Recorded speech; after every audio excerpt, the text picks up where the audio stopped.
Édouard Delétrange, bonjour. Bonjour Linda.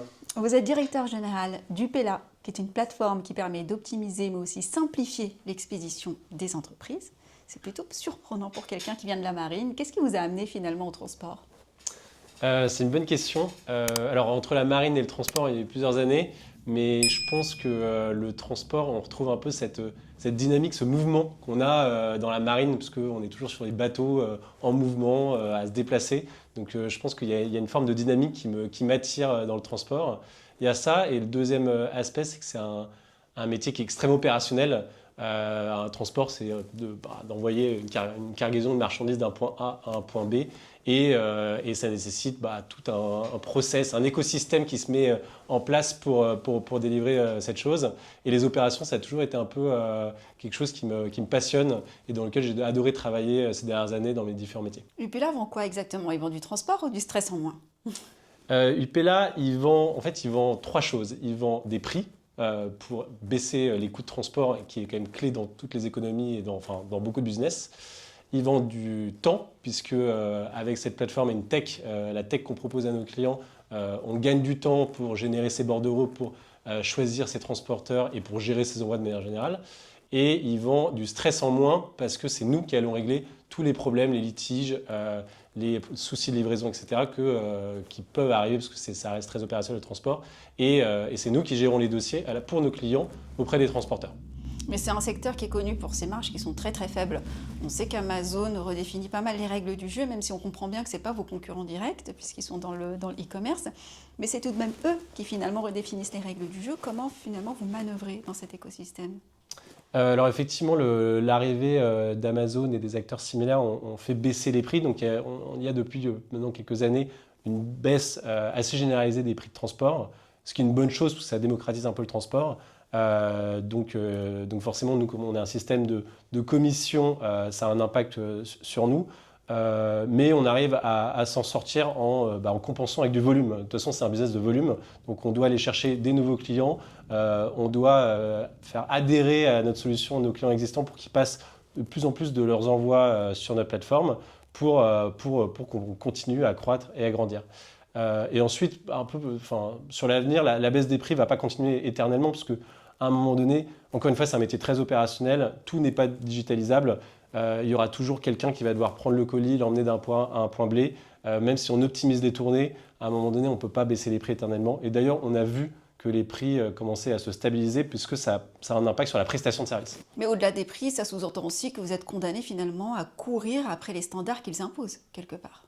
De toute façon, on est un intermédiaire, donc on dépend des transporteurs et on s'ajuste par rapport aux standards. Donc on va aller aussi chercher d'autres valeurs à ajouter à nos clients pour rendre légitime la commission qu'on va pouvoir venir apporter à travers plusieurs briques pour vendre d'autres prestations complémentaires. On sait qu'il y a de plus en plus de concurrence sur ce segment, on sait qu'il se passe plein de choses aussi dans le monde qui impactent directement aussi votre business. Si demain les prix baissent, allez, on va dire de 20%, qu'est-ce que ça casse chez vous? 20%, ça serait tout simplement 20% de chiffre d'affaires en moins si on ne réagit pas. Donc il faudrait absolument compenser avec du volume en plus, donc aller chercher des nouveaux clients et faire de l'upsell, aller chercher plus de valeur à apporter à nos clients pour qu'ils soient prêts à payer plus pour des nouveaux services qu'on peut proposer. On peut penser à des services douaniers, on peut penser à des TMS par exemple pour gérer les différents flux. On peut penser à plein de choses qu'on est en train un peu de construire pour continuer. De toute façon, c'est un peu la vie d'entreprise. Il faut sans cesse se renouveler en fonction des facteurs exogènes et des facteurs de marché. Vous avez dit tout à l'heure que ce n'était pas un métier digitalisable, mais à l'ère de l'IA, forcément, vous devez travailler aussi avec l'intelligence artificielle, l'intégrer. Comment ça se matérialise déjà concrètement chez vous et à quelle échelle? Alors aujourd'hui, je pense que c'est un des secteurs qui est le moins touché aujourd'hui par l'IA. De toute façon, l'IA, ça reste un phénomène assez récent, puisque c'est quand même un secteur qui est très traditionnel et où il y a beaucoup d'opérationnels humains. Néanmoins, c'est sûr que l'IA va venir apporter son lot de nouveautés, d'innovations pour faire grandir ce secteur. Chez Upella, nous, on l'aborde via le prisme de l'accompagnement client et de la gestion des requêtes clients post-achat, où on lance un grand projet IA cette année pour que un agent IA soit à disposition de nos clients pour tout ce qui est problème en tout genre. Dès qu'ils ont un problème, une question, besoin d'une information ou de traiter un dossier, l'IA va aider notre équipe de SAV pour faire en sorte que la réponse soit plus rapide, plus performante et que la résolution soit tout simplement meilleure. Lors de notre entretien préparatoire, vous avez parlé de Customer Obsession. Et donc, à terme, où se jouera votre valeur ajoutée? Est-ce que ce sera au niveau de la tech, notamment avec l'intelligence artificielle qu'on vient d'évoquer, ou est-ce qu'on restera dans l'humain? Je pense que ça va être, en tout cas l'objectif, c'est que ce soit une combinaison des deux.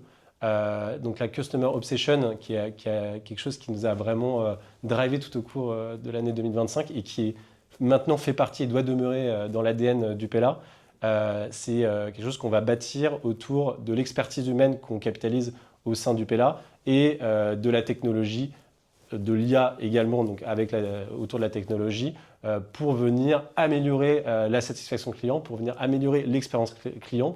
Et en fait, l'objectif chez Upella, il est simple, c'est que chaque interaction avec le client, de l'interaction commerciale au début à l'interaction opérationnelle sur chaque colis, l'interaction, elle soit parfaite.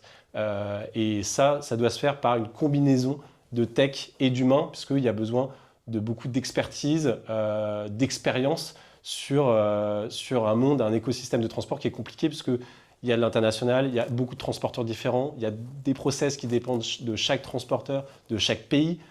Donc ça nécessite de l'expérience. Tout n'est pas digitalisable, tout ne repose pas sur l'IA. L'expérience qu'on a chez Upella, elle est très valorisée auprès de nos clients et c'est pour ça aussi que nos clients sont contents d'utiliser Upella parce qu'ils bénéficient de cette expérience. Comment vous voyez l'évolution, la progression de votre business? On veut s'inscrire dans une croissance robuste qui sera... Alors, de toute façon, c'est un business qui s'ancre dans une économie française, européenne, en tout cas pour nos clients. Les flux sont internationaux, mais les clients sont plutôt français. On est conscient qu'aujourd'hui, on n'est pas dans un business où on va faire des croissances à triple chiffre.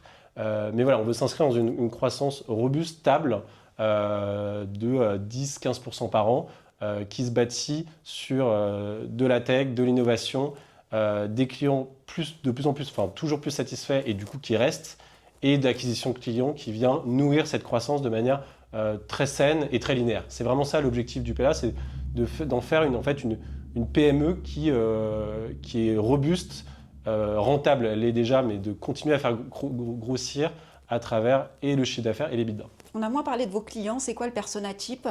Qu'est-ce qu'ils viennent chercher? Je veux bien qu'on rappelle un petit peu avec les téléspectateurs la genèse finalement du Pella et du fondateur au départ, l'histoire.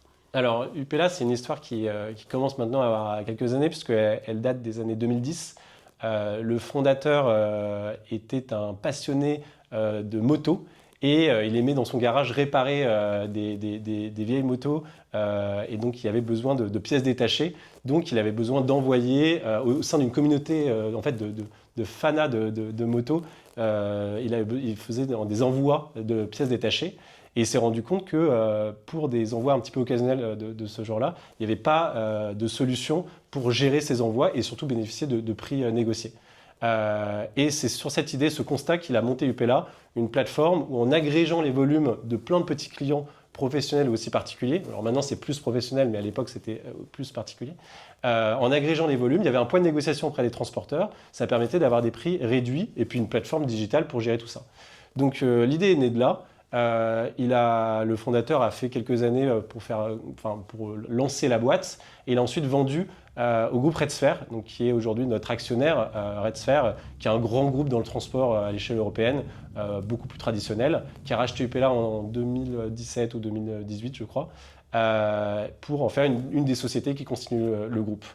Et voilà, moi, je suis arrivé il y a maintenant un peu plus de 2 ans pour prendre la tête d'Upella et de la faire passer vraiment à une étape de croissance pérenne et robuste. Et quel genre de manager vous êtes, Édouard Delétrange? Parce que vous dites que finalement vous aimez vous entourer d'experts plus compétents que vous. Jusqu'où vous aimez déléguer, voire moins contrôler? Alors je pense que, en tout cas moi je puise mon management que j'ai envie de mettre en place de mon année dans la Marine nationale.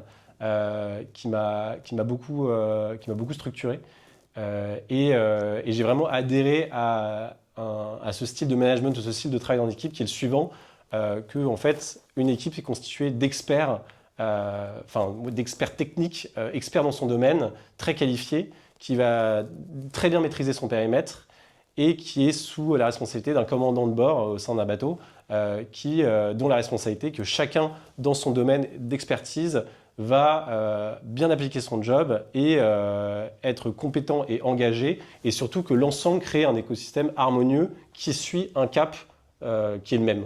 Au sein d'un bateau, on a un cap unique, et si tous les éléments ne sont pas au diapason, ça ne fonctionne pas.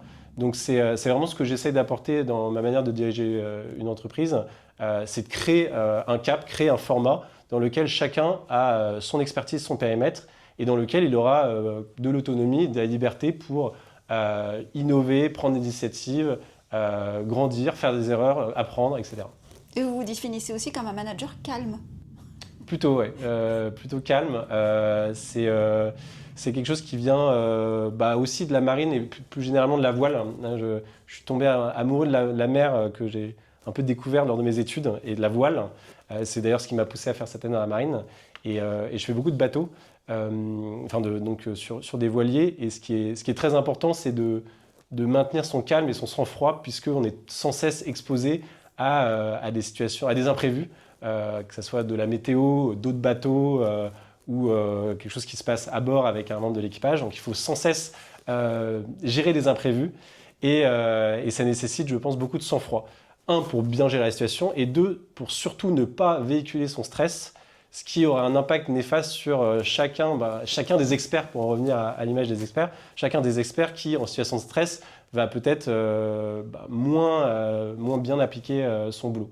Donc l'idée, c'est d'éponger le stress, de montrer une posture qui n'est pas forcément celle qui est interne, mais de montrer une posture de sang-froid et de montrer que la situation est en contrôle, déjà parce que ça aide à mieux gérer la situation, et puis pour rassurer l'ensemble de l'équipe, de l'équipage sur un bateau, pour que chacun garde son sang-froid, justement. Et si on garde cette analogie de la mer, est-ce que vous êtes du genre à éviter la tempête ou plutôt à apprendre à naviguer dedans? Plutôt téméraire ou Alors, je dirais que moi, dans le business, j'aime beaucoup avoir de la data. Comme beaucoup maintenant aujourd'hui, c'est devenu indispensable. Mais j'aime m'équiper énormément de data pour pouvoir prendre des décisions, essayer d'anticiper au maximum. Donc, pour suivre l'analogie, je vais m'équiper de beaucoup d'instruments pour essayer d'avoir le maximum de contrôle, d'identifier les tempêtes et ensuite de faire du risk management. C'est-à-dire, si on va dans une tempête, c'est vraiment parce qu'on va gagner beaucoup de temps pour aller à l'arrivée. Donc voilà, essayer de faire du risk management. On n'évitera pas toutes les tempêtes, on est prêt à prendre des risques et à aller dans certaines tempêtes, mais on a quand même tous nos outils qui permettent d'anticiper au maximum. Et si une tempête ne vaut pas le coup, on n'y va pas. Et une fois qu'on est dedans, on se débrouille. J'imagine que tout ne marche pas, évidemment. C'est quoi votre plus grosse erreur de jugement en tant que dirigeant, si c'est déjà arrivé? Ma plus grosse erreur en tant que dirigeant, c'est d'avoir loupé, d'avoir manqué certaines vérifications. Ça, alors pour en revenir un peu à la marine, on apprend, c'est un cadre qui est extrêmement rigoureux sur les process, les dispositifs et les garde-fous. On parle beaucoup de garde-fous pour éviter les imprévus et éviter les mauvaises surprises. Et ça passe par tout un tas de vérifications par exemple, quand on est en navigation près des côtes, on a tout un tas de procédures à suivre très précises, tout un tas de vérifications pour assurer qu'il n'y a aucun risque qui est pris. De manière systématique, quand j'ai fait une grosse erreur, c'est-à-dire qu'il y a un surcoût qui est arrivé, qu'on n'a pas vu, etc., c'est qu'il a manqué une vérification en amont. Donc concrètement, c'est quelque chose que j'ai pu identifier à un moment donné, et plutôt que me dire, tiens, là, je ne suis pas sûr à 100%, et plutôt que d'aller vérifier et de faire les vérifications nécessaires, je me suis reposé sur ça a l'air bon, etc. Donc on a eu un problème l'année dernière, par exemple, de facturation transporteur, où on avait des indicateurs qui nous montraient que les provisions qu'on mettait en place pour les factures transporteurs étaient bien allouées. Mais je savais qu'il y avait un risque sur les instruments de vérification. Et on est resté là-dessus, et on a eu une mauvaise surprise qui nous a coûté un peu d'argent en fin d'année. Et je me suis dit, la leçon n'est toujours pas acquise. Il faut toujours, en cas de doute, il n'y a pas de doute, il faut vérifier. Et vous êtes du genre à suivre votre intuition, justement? Est-ce que vous êtes un intuitif? En fait, je suivrai mon intuition si et seulement si on peut pas, il n'y en a pas de data disponible ou d'informations disponibles pour vérifier. Donc, je marche à l'intuition quand il y a pas de choix. Mais je suis prêt à faire des choix sur intuition quand on n'a pas de choix. De manière générale, comment vous aimez qu'on vous regarde? Est-ce que vous préférez être respecté, aimé ou plutôt suivi? Aimer, non. Enfin, comme tout le monde, j'apprécie être aimé, mais c'est pas un objectif, puisque je pense qu'un bon dirigeant, ça doit faire des choix impopulaires, et c'est très important. Donc j'essaie de garder du recul par rapport à ce que pourrait penser d'un point de vue affectif mon équipe. Suivi, oui, ça je pense que suivi c'est le mot le plus important que je choisirais. C'est très important pour moi de créer de l'adhésion autour des décisions stratégiques, donc de prendre le temps de les expliquer et vraiment de susciter l'adhésion, la compréhension et surtout l'adhésion des équipes parce que, je trouve ça rassurant quand on prend un cap, d'avoir son équipe qui peut être plus expert sur plein de domaines, approuver le cap. Et deux, parce que je sais qu'on avancera mieux si forcément ils sont convaincus. Alors justement, si Upella était un bateau, il irait où et surtout pourquoi? Si Upella était un bateau, je pense que ce serait un joli voilier qui navigue près des côtes, pas encore très loin, mais qui commence à avoir quelques miles dans les voiles et qui s'éloigne de plus en plus des côtes pour aller dans le grand océan parce que voilà, on nourrit de belles ambitions chez Upella. Mais l'idée, c'est de construire au fur et à mesure, de mettre en place les bonnes voiles et de construire le bateau qui sera prêt pour progressivement aller dans un océan un peu plus vaste, un peu plus dangereux, mais un peu plus excitant. Merci beaucoup, Édouard Delétrange, d'avoir été avec nous et de nous Merci avoir beaucoup, emmenés en mer aussi, à vos côtés. Merci beaucoup, Nina.